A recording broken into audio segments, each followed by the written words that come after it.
የሆነ አውሮፓ ቸርች ወይም ደቡብ አፍሪካ መጥቶ እሱ ከረገጠ በኋላ ቸርቿ ተበተነች፣ የኢኮኖሚ አቅም አጣች። የአጋንንትን ድምፅ ሰምተን እግዚአብሔር ተናግሮኛል ብለን እኛም ልንስት ሰውንም ልናስት እንችላለን። ዘይት መሸጥ፣ ቁሳቁስ መሸጥ፣ አስከፍሎ ገስት ሃውስ ስፔሻል ጸሎት አረግላቸዋለሁ ማለት መጽሐፍ ቅዱሳዊ አግባብነት የለውም። ገንዘብህም አንተም ጥፉ ነው ያለው። በገንዘብ የሚተመንና በገንዘብ የሚገዛ ህንፃ የኛ ህንፃ ከሌላው ቸርች ህንፃ ካላማረ ብለን እየተጣላ አሁን በህንፃ የምንፎካከርበት በስልጣን የምንጣላበት ጊዜ ሳይሆን ጊዜው ፊታችንን ወደ ወንጌል የምናዞርበት ጊዜ ነው። ለአንድ አጥቢያ ቤተክርስቲያን መተከል እንጂ መፍረስ ምክንያት መሆን የለም። ልክ ያልሆኑ አገልጋዮች ዛሬ አይደለም የተፈጠሩት። ማንኛው ክፍለ ዘመን በነበረች ቤተክርስቲያንም ሐሳዊ ነቢያትና አስተማሪዎች ነበሩ። በብሉይ ኪዳንም ዘመን ሐሰተኛ ነቢያት ነበሩ። ዛሬም ቢኖሩ አይደንቅም። በዚህ አገልግሎት የምናገለግሉ ሰዎች እየጾምን እየጸለይን ቃሉን እያነበብን ራሳችንን እየጎሰምን እናገልግል። ይህ አገልግሎት ጊዜ ይፈልጋል።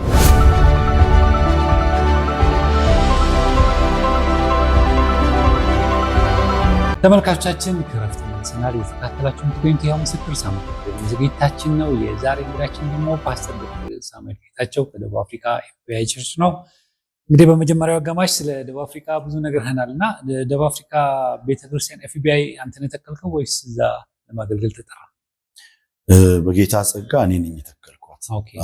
በእርግጥ ወደ ኤፍቢአይ የመጣ ነው ሁለተኛ ዓመት ክብረ በዓላችንን ስናከብር በጣም መወደውን ወንድሜን ቢሾፕ ዳዊትን፣ ዘማሪ ዳጊ ጥላሁን እንዲሁም ደግሞ ዘማሪ ቃላብ ጸጋይን ጋብዘን ነበር። በዛ ወቅት አገር በቀል ከሆነ ቤተክርስቲያን ጋር አብረን የመስራት ፍላጎቱ ነበረን። ዘን ቢሾፕ ዳዊት በዛን ወቅት በጣም ጥሩ እንቀሳቀስ ነበር። ኤፍቢአይ ቤተክርስቲያን በተለይ ሮቡ ፕሮግራም ብዙ ሰዎች የዳኑበት ነፃ ያወጡበት ፕሮግራም ነው።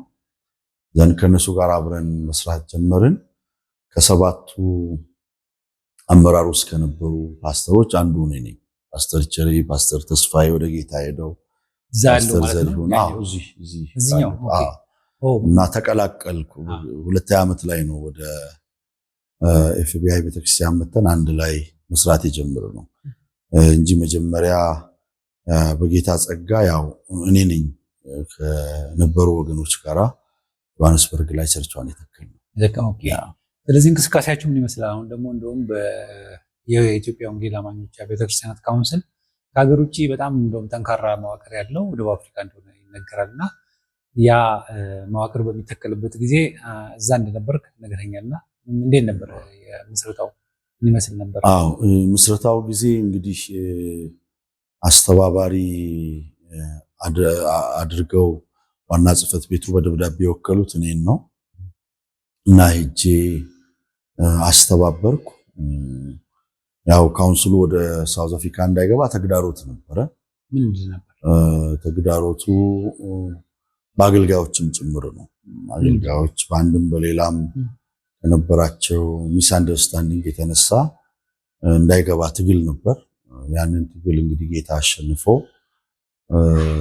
እኛንም ተጠቅሞ ወደ ሳውዝ አፍሪካ ካውንስሉ ገባ። የገቡ ጊዜ ያው ከተቀበልናቸው ዋና ዋና ሰዎች አንዱ ነኝ። ያው የካውንስሉም ጸሐፊ ስለነበርኩ በክብር ተቀበልናቸው። በጣም የምንወዳቸው የምናከብራቸው ዶክተር ጣሰው በወቅቱ የካውንስሉ ፕሬዝዳንት፣ ጠቅላይ ጸሐፊ የነበሩት ቄስ ደረጀ፣ የጽሕፈት ቤት ኃላፊ ነበር ዶክተር ፓስተር ጌትነት በዛን ወቅት እና መተው ከጆበርግ ጀምሮ እየዞርን እንዳጋጣሚ ክፍለ ሀገር የነበረውን ጉዞ በእኔ መኪና ነው የተጓዝነው። አንዳንዱ 500 ኪሎ ሜትር ነበር ርቀቱ። እንግዲህ ያ ርቀት ሳይገድባቸው ዋጋ ከፍለው ገጠር ድረስ ገብተው መሰረቱ። ወደ 7 አጥቢያ ተመስርቷል። አንደኛውን ደግሞ 1 ሰዓት ተኩል በአውሮፕላን ሄደን ፖርት ኤልዛቤል ላይ፣ አንደኛውም እንዲሁ የአውሮፕላን ጉዞ ነው ደርባን ላይ፣ ኬፕታውን ላይ ተመስርቷል። በአጠቃላይ 7 ቅርንጫፍ ጽሕፈት ቤት መስርተው የተሾምነውን ሰዎች ደግሞ በኢትዮጵያ ኤምባሲ እውቅና እንዲሰጠን አድርገው ተጸልዮልን በዛ መልኩ አደራጅተው መጥተዋል። በዚህ አጋጣሚ ሳላደንቃቸው አላልፍም። ዶክተር ጣሰውን፣ ቄስ ደረጀን፣ ዶክተር ፓስተር ጌትነትን የነበራቸው ኮሚትመንት በዛን ወቅት በጣም የሚደንቅ ነው። ሳውዝ አፍሪካ ሁሉ ነገር አልጋ ባልጋ አይደለም። ዋጋ የሚያስከፍለውን ያን ርቀት መንገድ ሄደው ደከመኝ ሰለቸኝ ሳይሉ ለመስተንግዶ ሳይከብዱ አደራጅተው መጥተዋል። ይሄ የደቡብ አፍሪካው ካውንስል ምን ያህል አብያተ ክርስቲያናት ምንድነው ቤተ እምነቶች አሉት? ውስጡ መዋቅሩ ምን ያህል ይመስላል? ሁሉም በሚባል ደረጃ አልተካተተም። እንደገና መዋቀር አለበት ብዬ አምናለሁ። ኢንፋክት ከቄስም ጋር ከዶክተር ፓስተር ጌትነትም ጋራ በተለያየ ጊዜ ተወያይተናል። ሳውዝ አፍሪካ ላይ ያሉ ሎካል ቸርቾች ካላጋነንኩ 500 ወይ ከዛ በላይ ይሆናሉ። በጣም ብዙ ኢትዮጵያውያን አሉ። በጣም ከ1 ሚሊዮን ወይ ከዛ በላይ ኢትዮጵያዊ ያለበት ሀገር ነው።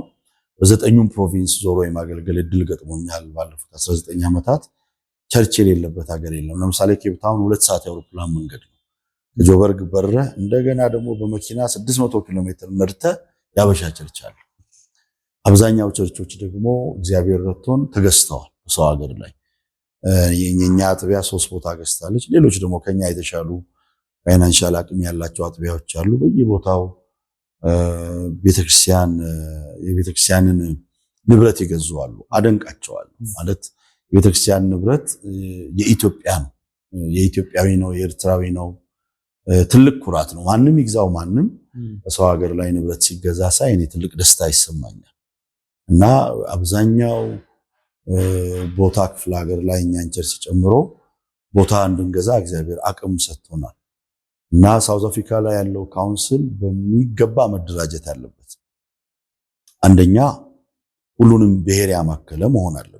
ምንም እንኳን ሳውዝ አፍሪካ ላይ ከምባታና ሀዲያ በቁጥር ይብዛ እንጂ ብሔር ብሔረሰቦች ያሉበት ከተማ ነው። በጣም ጥሩ ሰዎች ያሉበት አገር ነው። መቼም ለጥቂት ለተሳሳቱ ሰዎች ብለን ሁሉንም ሰው በአንድ አይን ማየት የለብንም። ሳውዝ አፍሪካ ያለው ሕዝብ ያለውን የሚያካፍል ለወንጌል ቀና ልብ ያለው በኢትዮጵያ ሀገር ልማት ላይ በወንጌል አገልግሎት ላይ ያለውን የሚሰጥ ጥሩ ሕዝብ ነው እና በጣም ላደንቀው ፈልጋለሁ። እና በሚገባ ሊደራጅ ይገባዋል። አሁን ኬብሮን ቤተክርስቲያን ካውንስል ውስጥ የለችም። ሌሎችም አሁን በስም ማልጠቅሳቸው ቸርቾች አልተደራጁም። እንግዲህ ካውንስሉ አሁን የተመረጠው ካውንስል ሄዶ በሚገባ አደረጃጀቱን ሊያስተካክለው ይገባል ብዬ አስተያየቴን መስጠት ፈልጋለሁ። ብሔር ብሔረሰብ ስትል ያው ቤተክርስቲያን በብሔር ብሔረሰብ አትደራጅም። ያው እንደ ቤተክርስቲያን ነው። ካውንስል ደግሞ የቤተክርስቲያኖች ህብረት ነው፣ የግለሰቦች ህብረት አይደለምና። እሺ ብሔር ብሔረሰቦች ማለት ምን ማለት ነው? ለምሳሌ ኢትዮጵያ ውስጥ 86 ብሔር አለ። ዓለም ላይ 7105 ቋንቋዎች አሉ። ቤተክርስቲያን የነጩም የጥቁሩም የአጭሩም የረጅሙም የተማረውም ያልተማረውም ናት። የሁሉም ነች። የስኪን ከለር ዲስክሪሚኔሽን በቤተክርስቲያን ውስጥ አይሰራም። አንዳንድ ቦታ ቤተክርስቲያን ውስጥ ሳይቀር ብሔርተኝነት ይስተዋላል እና ቤተክርስቲያን የማንም የሆነ የአንድ ብሔር አይደለችም። ቤተክርስቲያን የክርስቶስ ናት። ክርስቶስ ራስ በሆነባት ቤተክርስቲያን ደግሞ ሁሉም የብሔር አይነት መብት አለው የመገልገል ወይም አገልግሎት የመስጠት። እኔ እንደዛ ነው ስትሮንግሊ ማምነው። አውሮፓ ቸርቾች ላይ፣ አሜሪካ ላይ በዞርኩባቸው ቦታዎች ላይ አንዳንድ እንድምታዎች ይሰማሉ። በእኔ አመለካከት መጽሐፍ ቅዱስ እንደሚያስተምረኝ ቤተክርስቲያን የሁሉም ናት። ለምሳሌ እኛ ጋር ቅድም እንደነገርኩ በወንጌል ስርጭት ያመጣናቸው ሳውዝ አፍሪካውያን አሉ፣ አብረውን ያመልካሉ። ያጠምቅናቸው አሉ። በቋንቋ ነው ትግባባላችሁ? ያ በእንግሊዝኛ እናስተምራቸዋለን፣ እናጠምቃቸዋለን። ማላውያን አሉ። የኔ ልጆች ለምሳሌ እንግሊዝኛ ነው የሚናገሩት።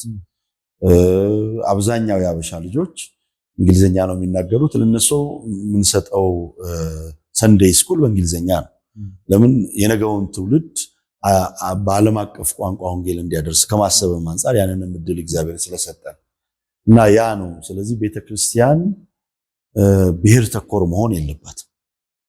ብሔር ተኮር መሆን የለባትም ከዛ አንጻር። ስለዚህ ይሄ ያልገቡት ቤተክርስቲያኖች እንደ ቤተ እምነት ማለት ነው ካውንስሉን አለመቀላቀላቸው የሚጎዳቸው ነገር የለም ወይ? ካውንስሉ አሁን ለዛ ለእናንተ ምን ጥቅም አስገኝቶላቸዋል? ካውንስሉ የኢትዮጵያ እናቶች እና አባቶች የጸሎት ውጤት ነው። የፕሮቴስታንቱ ብዬ ስል ጥቅል ስም ነው። ያው አይባልም።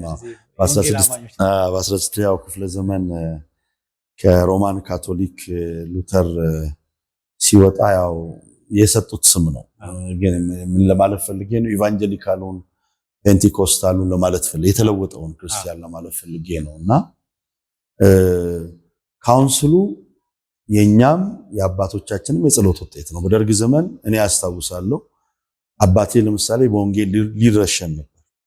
ብዙ የወንጌል አባቶች ተገለዋል፣ የቀብር ቦታ አጥተዋል፣ ከድር ተባረዋል፣ ከማህበራዊ ጥቅማ ጥቅም ተገለዋል። እና ይሄ የሆነው እንደ ካውንስሉ በአዋጅ የተቋቋመ መንፈሳዊ ኦርጋናይዜሽን ወይም ተቋም ባለመኖሩ ነው።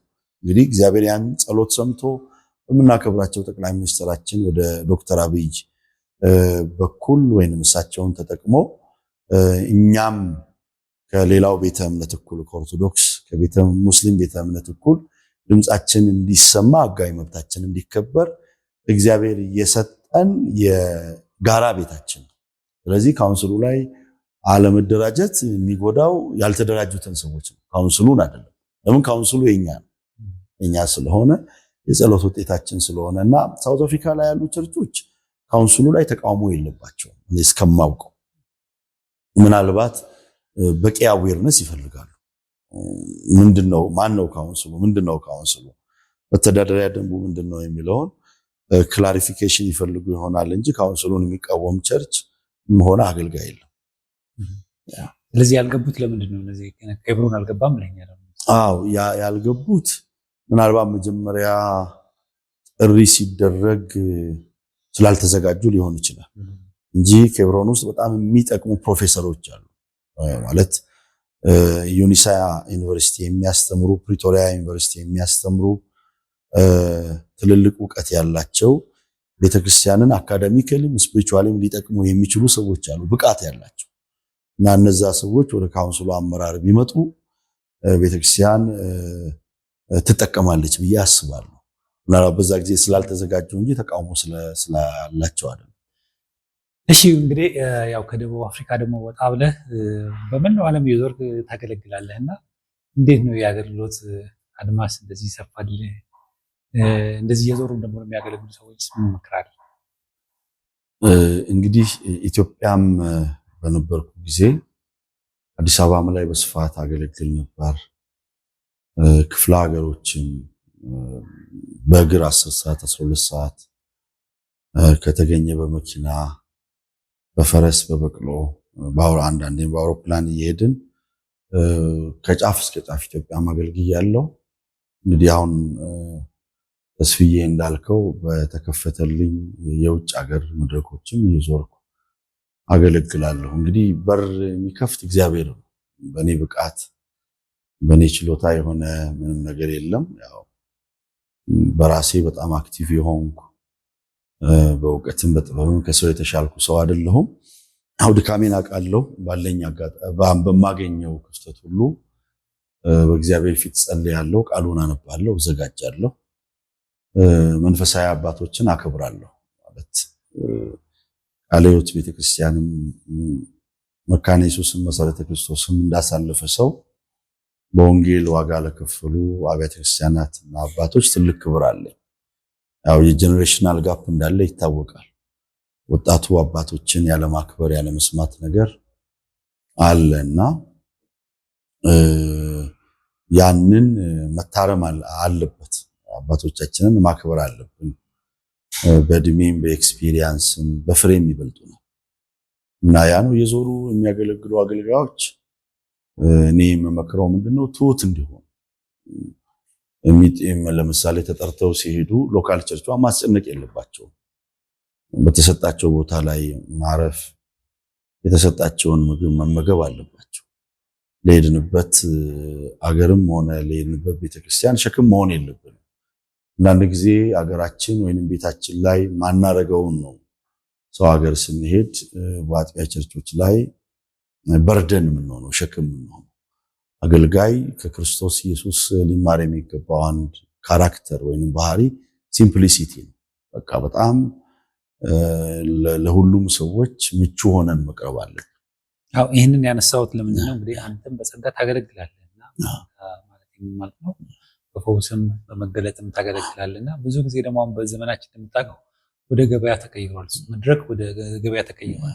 ዛሬ ዘማሪ ስትጋብዝ እንደዚህ ሰባኪ ስትጋብዝ ስንት ነው የምትከፍለኝ፣ የት ነው የምታሳርፈኝ ተብሎ በድርድር ገበያ ሆኗልና ይሄንን አስነዋሪ ነገር ነው ከምድራችን ላይ እንዲወጣ አሁን ከዘይት መሸጥ ከገስት ሃውስ እየተባሉ ከሚያከራዩት በተጨማሪ ማለት ነው።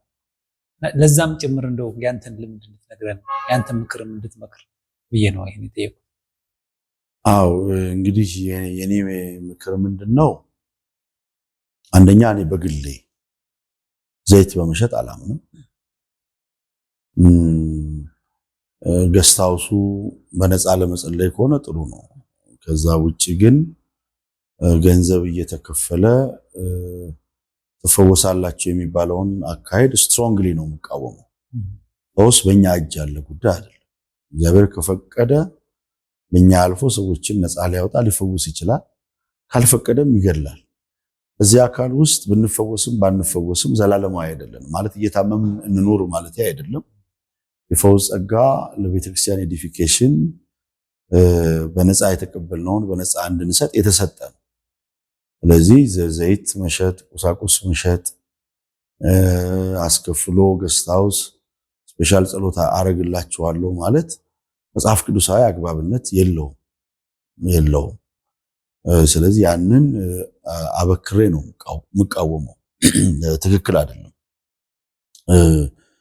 ህዝቡ ለቤተክርስቲያን የወንጌል አገልግሎት ስጦታ አይስጥ ማለት አይደለም። ከ10 አስራቱን በኩራቱን መባውን መስጠት አለበት። ልቡ በፈቀደው ወይንም መንፈስ ቅዱስ ልቡ ውስጥ ባስቀመጠው ልክ የቤተክርስቲያንን አገልግሎት ህዝቡ መደገፍ እንዳለበት አምናለሁ። ከዛ ውጪ ግን ይሄ አይነቱ አካሄድ ለምሳሌ ፈውስን ፎር ሴል ለሽያጭ ማቅረብ አደገኛ ነው።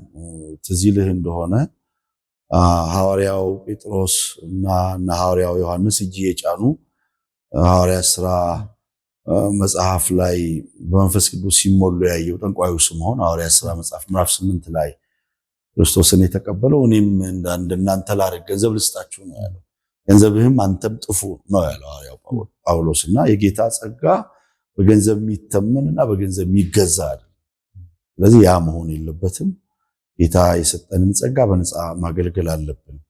በተለያየ ሀገር ደግሞ ስንሄድ ለአንድ አጥቢያ ቤተክርስቲያን መተከል እንጂ መፍረስ ምክንያት መሆን የለብንም። ፎር ኤግዛምፕል ውጭ ሀገር ስንሄድ ኢትዮጵያ ላለው ራእይ፣ ኢትዮጵያ ላለው ቴሌቪዥን ብለው ሰዎች ያሰባስባሉ። ጥሩ ነው፣ ተቃውሞ የለኝም። ግን ያቺ አጥቢያ ቤተክርስቲያን መቆሟን አረጋግጠው ማለት የኛን ራእይ ስናቆም የሌላው ራእይ መውደቅ የለበት። የሁላችንም ራእይ ተደጋግፎ ለአንድ ዓላማ ስለሆነ እና ከሌ የሆነ አውሮፓ ቸርች ወይም ደቡብ አፍሪካ መጥቶ እሱ ከረገጠ በኋላ ቸርቿ ተበተነች፣ የኢኮኖሚ አቅም አጣች እንዲባል መፍቀድ የለብንም። ራሳችን አጥቢያ ቤተክርስቲያን ላይ እንዳይሆን ማንፈልገውን ነገር ሌላውም ላይ ሄደን ማድረግ የለብንም። አሁን ያልከው አጋጥሞ ያቀል ምናልባት ከልምድ ምክንያቱም አንድ አገልጋይ ሲመጣ እንዲያገለግል ህዝቡን እንዲነቃቃ እንዲበዙ ነው እንጂ አፍርሶ የሚሄድም አለ ማለት ነው። ምን ለማለት ፈልጌ ነው? መቼም ካሪዝማና ካራክተር ጎን ለጎን መሄድ አለባቸው። ጸጋ ስጦታ ነፃ ስጦታ ነው። ግን በባህሪ ያልታነጸ የጸጋ ስጦታ ቤተክርስቲያንን ያፈርሳል። ከጸጋ ስጦታው ጋራ ጸጋ ስጦታውን የሚደግፍ ባህሪ ያስፈልገናል። አሁን አንዳንድ አገልጋዮች እግዚአብሔር ይባርካቸው በረከት ናቸው። ሰልፍለስ የሆነ ሚኒስትሪ፣ ሰልፍለስ የሆነ ላይፍ ነው ያላቸው። ለቤተክርስቲያን በረከት ሆነው ነው የሚመጡት። አንዳንዶቹ ግን ከቤተክርስቲያን አቅም በላይ ዕዳ ቆልለውባት ዕዳ ጭነውባት የሚመጡ አሉ። ያ መሆን የለበትም። በኔ መሄድ ቃለ ሕይወት ቤተክርስቲያን፣ በኔ መሄድ መካነ ኢየሱስ ቤተክርስቲያን፣ ያቺ ቤተክርስቲያን በመንፈሳዊ ነገርም በስጋዊ ነገርም መገንባት እንጂ መፍረስ የለባትም። እሺ እንግዲህ ወደ መጨረሻ ጥያቄ የመጣው ነው። እንግዲህ ብዙ ጊዜ አሁን ይሄ እንዳንተ የሚያገለግሉ አገልጋዮች ብዙ የሰውን ስቃይም መከራም ውጣ ውረድም ያሉና ብዙ ሰው ለምሳሌ ተጨንቆ አንተ ጋር ይመጣል፣ መፍትሄ ፍለጋ አንተ ጋር ይመጣል እና በመንፈሳዊ ህይወት ነው ተጨንቆ ይመጣል እና ብዙ ሰው እሱ ጸልዮ መፍትሄ የሚመጣለት አይመስለውም እና እንደው ከአገልግሎት አንጻር ማይጸልይ ሰው ጸልይ እያለ የሚያስቸግር ወይም ደግሞ እንደዚህ አይነት አጋጣሚዎች ካሉ በዚህም አጋጣሚ ደግሞ ለህዝቡ የምትመክረው ምክር ካለ እንዳገልጋይ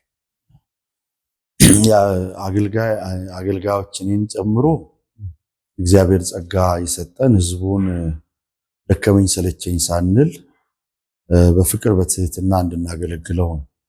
ሌላ የሚገለገሉም ወገኖች አንድ መሳሳት የሌለባቸው ነገር እነሱም ጋር ክርስቶስ አለ። በእርግጥ የወንድሞች እህቶች ጸሎት፣ የአገልጋዮች ጸሎት አስፈላጊ እንደመሆኑ መጠን እኛም ጋር ክርስቶስ እንዳለ ግንዛቤው ሊኖረን ይገባል። ክርስቶስን ከተቀበልን በክርስቶስ ኢየሱስ ደም ታጥበን ንስሐ ገብተን ወደ እርሱ ከቀረብን በኋላ የእንጀራ ልጅ አይደለንም፣ እኩል ልጆች ነን። ስለዚህ በክርስቶስ በኩል የተሰጠንን የፈውስ ጸጋ የተሰጠንን የመደመጥ ጸጋ እንደ ልጅ ኤክሰርሳይዝ ማድረግ አለብን። ሁልጊዜ ጥገኛ መሆን የለብንም። በግል እግዚአብሔርን ማወቅ አለብን። በተጸለዩ በሚባሉ ዘይቶች ላይ፣ ጨርቆች ላይ፣ ቁሳቁሶች ላይ መደገፍ የለብንም። መደገፍ ያለብን በክርስቶስ ላይ ነው። ክርስቶስ ለሁላችንም እኩል ስለሆነ ስለዚህ ተገልጋዩም አገልጋዩም ጋር ያለውን ችግር ማስተካከል አለብን። አገልጋዩም በፍቅር በትህትና ማገልገል አለበት። ተገልጋዩም ደግሞ አይኑን መጣል ያለበት ክርስቶስ ላይ ነው፣ አገልጋይ ላይ አይደለም።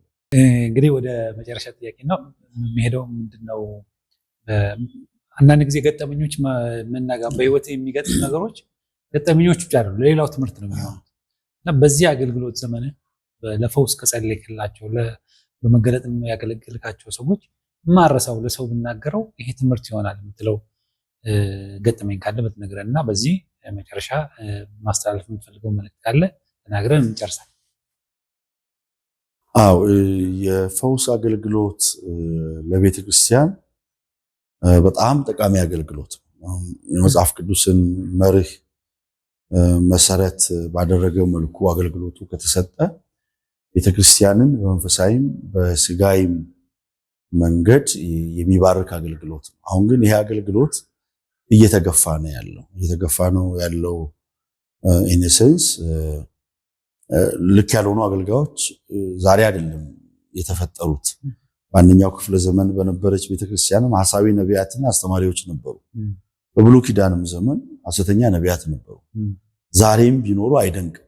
ይኖሩ ቸርች መድረክ ትስጣቸው እያልኩ አይደለም፣ ሊኖሩ ይችላሉ። ግን ያ ማለት እውነተኛ አገልግሎት ቤተክርስቲያን ውስጥ የለም፣ እውነተኛ ነቢያት የሉም፣ እውነተኛ ዘማሪያን የሉም ማለት አይደለም። እውነተኛ አገልግሎት አለ። ስለዚህ ውሸትን በመፍራት ቤተክርስቲያን ይሄ አገልግሎት በቃለ ሕይወት ወይ በሙሉ ወንጌል ወይ በመሰረተ ክርስቶስ ቤተክርስቲያን መድረኮች ላይ በነፃነት እንዳይንቀሳቀሱ ብሎክ ማድረግ የለባትም። አሁን አንዳንድ ሰው ጥሩ እንደሚያስተምር ስለሚያስብ ወይም ደግሞ እሱ ብቻ መደመጥ አለብኝ ብሎ ስለሚያስብ ሌላው እንዳይደመጥ በማሰብ የሌላውን አገልግሎት የማንቋሸሽ ብላክሜል የማድረግ ነገር አለ። አስተማሪው ጋር ብቻ አይደለም ያለው፣ ነብይ ነኝ የሚሉትም ሰዎች ጋር ዋናው መንፈሱ ነው፣ ዋናው ቅባቱ ነው፣ ፊደል ያደርቃል ብሎ የአስተማሪነትን፣ የወንጌላዊነትን፣ የመጋቢነትን ጸጋ ማጣጣል አለ። አምስቱ ኦፊሶች ሐዋርያው ጳውሎስ ለኤፌሶን ሰዎች በጻፈው መልእክቱ ምዕራፍ 4 ላይ እንዳለው አምስቱም ኦፊሶች በአንድነት ተቀናጅተው ቢሰሩ አካሉ ቅርጽ ይይዛል፣ አካሉ አቅም ያገኛል፣ የመጽሐፍ ቅዱስን መሰረት በጠበቀ መልኩ። ስለዚህ የጸጋ ስጦታ ቤተክርስቲያን ውስጥ በሙላት እንዲንቀሳቀስ መሪዎች ሳንፈራ የቃሉን መሰረት ባደረገ መልኩ እንዲንቀሳቀስ እንፍቀድለት ብሎ ካናደርግ የሚል መልእክት አለኝ። ሁለተኛ በዚህ አገልግሎት የምናገለግል ሰዎች እየጾምን እየጸለይን ቃሉን እያነበብን ራሳችንን እየጎሰምን እናገልግል። ይህ አገልግሎት ጊዜ ይፈልጋል፣ ጽድቅ ይፈልጋል። ራሳችንን ከአልባሌ መንደር ከአልባሌ ሰፈር መለየት አለብን። ያን ካላደረግን ምናደምጠው ምናልባት መንፈስ ቅዱስን ላይሆን ይችላል። ስጋችንን ወይ የአጋንንትን ድምፅ ሰምተን እግዚአብሔር ተናግሮኛል ብለን እኛም ልንስት ሰውንም ልናስት እንችላለን። ተናግሮኛል ብለን ተናግረን ያ ባይፈጸም ጉዳቱ ተቀባዩ ጋር ህዝቡ ጋር ብቻ ሳይሆን ተናጋሪውም ጋር ነው። ጉዳቱ እኩል ነው የሚሆነው። ስለዚህ እኛም ስናገለግል በጣም በብዙ ጾም ጸሎት ቃሉን በማንበብ በጥንቃቄ እንድናገለግል ይሁን። የጸጋ አገልግሎት በጥንቃቄ ካገለግል ነው ለአካሉ ኤዲፊኬሽን መታነጽ ይሆናል። በጥንቃቄ ካላገለግል ነው ደግሞ አካሉም ላይ ጉዳት ያመጣል። የምታስታውሰው የለም እንደው ምናልባት አንዳንድ ጊዜ ሰዎች ጸልየላቸው ልብ የሚረካበት ጊዜ ነው። የችግራቸው ሰዓት ላይ የደረስክ እግዚአብሔር ሲደርስ በቃ በዚህ ጊዜ ላይ እግዚአብሔር እንዳገለግለው ድል ስለሰጠ የምትለው ብዙ ማስታውሰው አለ። ለምሳሌ አንድ ሴት የዛሬ 25 ዓመት ሐኪም ማጽኗ ውስጥ ልጅሽ ሞቷል ተባለች። እኔን ጠራችኝ፣ አልነገረችኝም። ጌታ ገለጠልኝ፣ መልእክት ነገርኳት። ልጁ እዛው መንቀሳቀስ ጀመረ፣ ወለደች። ምስጋና ፕሮግራም ላይ ጠራችኝ። ሳውዝ አፍሪካ ጎዳና ላይ ክራንች ሲጥሉ አይቻለሁ። ከዊልቸር ሲነሱ አይቻለሁ። ዩቲዩብ ላይ አለ። አይነ ስውራን ሲበሩ አይቻለሁ። ጉባኤ ላይ 3/4ኛው ከአጋንንት ስራት ሲፈታ አይቻለሁ። አንዳንዱ ፕሮብለም አጋንንታዊ ነው። አጋንንት ዕውር ያደርጋል። አጋንንት ሽባ ያደርጋል። ማህፀን ይዘጋል። ትዳር ያፈርሳል። ከብዙ ችግሮች ጀርባ ያለው ችግር መንፈሳዊ ነው። ያውም የጨለማው ዓለም ገዢ ትዳር በማፍረስ የሰውን በረከት በማዘግየት ይሰራልና መናፍስት በመለየት አገልግሎት እግዚአብሔር ከቀባኝ ጊዜ ጀምሮ ብዙ አገልግያለሁ። ብዙ ፍሬ አይቻለሁ። ለምሳሌ በአንድ ወቅት ይሄንን ልመስክር። አዲስ አበባ ንፋስ ስልክ በነበርኩ ጊዜ አንድ አባት አንዲት የኦርቶዶክስ እምነት ተከታይ የሆነች ሴት ይዘው መጡ። እኔ ቢሮ አማክራለሁ እና ገባች። ቁጭ ካለች ጀምሮ ታማለች፣ ባለቤቴ ናት፣ ተዋወቃት አሉኝ። በጌታ አይደለም። እሺ ምን ልርዳት? ጸልይላት አሉ። እሺ ጸልያለሁ ብዬ እሺ ያልኳቸው ስላቸው ይሄ ሰው ያስጠላኛል አለች። ሴትየዋ መልከ መልካም ነች። ያስጠላኛል አለች። ንግግሯ ጎዳኝ። እንዴ አስጠላለሁ እንዴ ብዬ እንድል አደረገ። እንዴት ደግሞ እንደዚህ ደፍራ በአንድ ጊዜ ስም ሳንተዋወቅ እንዴት እንደዚህ ያለችኝ አልኩ። ኦኬ ተቋቁሜ ንግግሯን ወደ ጸሎት እንግባ አልኩ። እንዳጋጣሚ በዛ ጊዜ የመጣልኝ ምሪት እስቲ ውሃ አምጡልኝ አልኳቸው። ልጆችን ብርጭቆ ላይ ውሃ አደረኩና እስቲ ውሃ ጠጪው አልኳት። ለምን ነው የምጠጣው አለች። ጠጪው ግድ የለም አልኳት። ገና ውሃውን አፏ ላይ ስታደርግ ወደ ላይ አንስቶ መሬት ላይ ጣላት። አጋንንት እሳቸውና እኔ ልንይዝ አልቻለም። መለፍለፍ ሲጀምር አጋንንቱ ለካ ከመጀመሪያ ትዳራቸው ያፋታው ይሄው መንፈስ ነው። ቤታቸው ሰራተኛ ሆና ገብታ ትዳር አፋታ እሷ ሚስት ሆናለች። የመጀመሪያ የትዳር ጓደኛቸው ያለችው አሜሪካን ሀገር ነው። ቢኮዝ ኦፍ ከዚህ መንፈስ የተነሳ ማለት ነው። መንፈሱ ወጣ። ሰውየው መሰከሩ። ለካ ሚስቴን ያሳጣኝ ይሄ መንፈስ ነው አሉ። ጌታን ተቀበሉ እና ጌታ ትልቅ ስራ ሰራና የጸጋ ስጦታ በአግባቡ ከተጠቀምነው በተለይ ለወንጌል ስርጭት በጣም ጠቃሚ ነው። በጣም በስትራቴጂ ማናመጣቸውን ነብሳት በጸጋ ስጦታ ተጠቅመን አሁን ሐዋርያት ሥራ መጽሐፍ ለምሳሌ ምዕራፍ 2 ምዕራፍ 3 ላይ ምዕራፍ 4 ላይ በአንድ 3000 ሰው ጴጥሮስ ሰብኮ አተረፈ። ቀጥሎ ሽባ ተርትሮ በእግዚአብሔር ጸጋ 5000 ሰው ጨመረ። ጥቂት የአገልግሎት ጉዞ 8000 ሰዎች ወደ እግዚአብሔር መንግስት መጡ፣ በሽባው መተርተር ምክንያት ማለት ነው። ስለዚህ የጸጋ ስጦታ በእውነት በቤተክርስቲያን ውስጥ ከተንቀሳቀሰ ለወንጌል ስርጭት አገልግሎት በጣም ጠቃሚ ነው። አሜን። በጣም ነው የማመሰግነው። እንግዲህ ምናልባት ይሄንን እድል አግኝቼ ሳልናገር ማለፍ የለብኝም። እድሉ ከተሰጠ የምትለው ነገር ካለ እሱን ተናግረን እንጨርሳለን። እሺ እንግዲህ ያለንበት ዘመን የመጨረሻዎቹ መጨረሻ ዘመን ነው። አሁን ይህንን ኢንተርቪው በምንሰራበት ጊዜ መካከለኛው ምስራቅ ላይ ትልቅ ጦርነት ነው ያለው። እንዳጋጣሚ ምን ዱባይ ነበርኩ። ጦርነቱ ከመጀመሩ አንድ ሳምንት በፊት ነው የወጣሁት እና ያለንበት ዘመን ስካቶሎጂካል ታይም ነው። we are in the last days። ቤተክርስቲያን ከምንም ጊዜው በላይ ፊቷን ወደ ወንጌል ማዞር አለባት። አሁን በስልጣን ሽኩቻ እየተጣላን ነው። ህንፃ የኛ ህንፃ ከሌላው ቸርች ህንፃ ካላማረ ብለን እየተጣላን ነው። አሁን በህንፃ የምንፎካከርበት በስልጣን የምንጣላበት ጊዜ ሳይሆን ጊዜው ፊታችንን ወደ ወንጌል የምናዞርበት ጊዜ ነው። ኢራንና አሜሪካ እስራኤል እየተዋጉ ነው። ብዙ ሰው እያለቀ ንብረት እየወደመ ነው ያለው። ይሄ የሚያመለክተው መጨረሻው ዘመን ላይ እንዳለን ማቴዎስ ወንጌል ምዕራፍ 24 እንዳለን ስለሆነ የኢትዮጵያ ቤተክርስቲያን በኢትዮጵያም ያለች በውጭ ዓለምም ያለች ለዚህ ወንጌል አገልግሎት እንድትነሳ በጌታ ፍቅር መናገር እፈልጋለሁ። ተስፍሽ በጣም ነው ማመሰግነው። ከርቀት መልእክቶችን በቻልኩ ጊዜ ሁሉ በኢቫንጀሊካል ቴሌቪዥን እያየሁ ነው። አስተማሪ ናቸው፣ ማቹርድ ናቸው። አንድ ፕሮዳክሽን ወደ አየር ላይ ሲወጣ ብዙ ዋጋ ያስከፍላል። የገንዘብ ወጪ፣ የጊዜ ወጪ አለ፣ የጠላት ውጊያ አለ። እንግዲህ ያን ሁሉ ተቋቁመ እየሰራ ያለው ስራ በጣም የሚያስደንቅ ነው። በዚህ አጋጣሚ ሳላደንቅህ አላልፍም። ያው እኔም አንድ 4 ዓመት 4 ሰዓት ቴሌቪዥን ነበረኝ። ድካሙንም ወጪውንም አውቃለሁና እግዚአብሔር ይባርክ፣ በርታ፣ እንጸልይልሃለን። ካውንስሉን ማመስገን እፈልጋለሁ። ኢትዮጵያ ቤተክርስቲያናትን ማመስገን እፈልጋለሁ። በእግዚአብሔር መንግስት ላይ እየደከሙ ያሉትን ፓስተሮች፣ ወንጌላውያን አገልጋዮችን በአጠቃላይ እግዚአብሔር ይባርካችሁ ማለት እፈልጋለሁ። እንግዲህ ፓስተር ዶክተር ሳሙኤል ጌታቸው በጣም ነው የማመሰግነው። በዚህ አጋጣሚ ነው መናገር የምፈልገው። አንተ የምትኖረው ውጭ ሀገር ነው። እኛ ቴሌቪዥን በውጭ ሀገር አሁን መታየት ጀምሯል። አዲስ ሲስተም ኢትዮጵያ መንግስት ኢትዮስትሪም የሚል ልክ ሳተላይት የሚተካ መሳሪያ ይፋ አድርጓል። እሱን መጠቀም ጀምረናል። እኛም ቴሌቪዥን በዛ ላይ መጥቷል። የትኛውም ዓለም ላይ ያላችሁ ኢትዮስትሪም እንገስታችሁ ቤታችሁ የኢትዮጵያ ቴሌቪዥኖች ኢትዮጵያ የሚተላለፉ ቴሌቪዥኖች ሁሉ ማየት ትችላላችሁ። ከዚህ በኋላ ዲሽ መትከል አይጠበቅባችሁም። ስለዚህ በደንብ እንገናኛለን። ሳውዝ አፍሪካም ይታያል። ከዚህ ገዝተው ሄደ ተሰክተ በየቤቱ ሰክተው እዚህ የሚተላለፈውን ቴሌቪዥን በሙሉ ማየት ይችላል። አሜሪካም አውሮፓም የትም ማየት ይቻላል ማለት ነው። አሜዚንግ ደስ ይላል።